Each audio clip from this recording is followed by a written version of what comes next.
سهراب اسدی.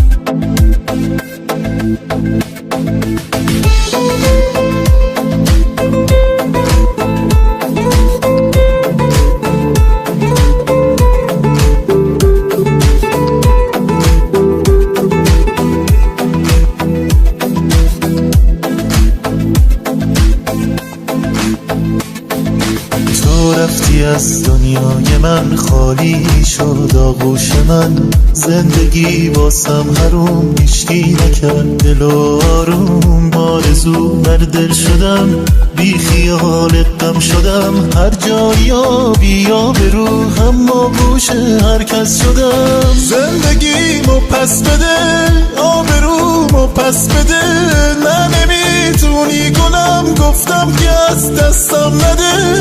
من ضعیف بی دست و پا، میون این گرگادم ها، بی دفاع بی سپر، واگذارت به خدا.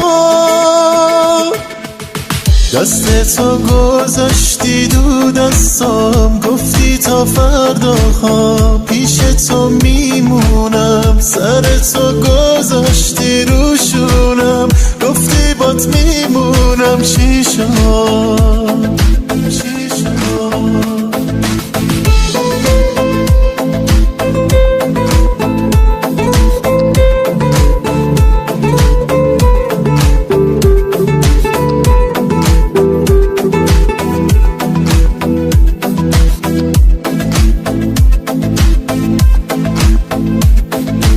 میبینم اون روزی که تو برگردی با یک کوه غم، زندگی واسط حروم افتاده ای به پای من. تو پشیمونی ولی از سنگ اون موقع دلم، خیره به من ظلمی زنی، با فریادم بهت میگم.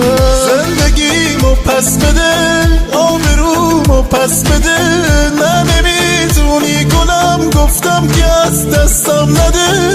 من ضعیف بی دست و پا، میون این گرگادم ها، بی دفاع بی سپر، واگذارت به خدا.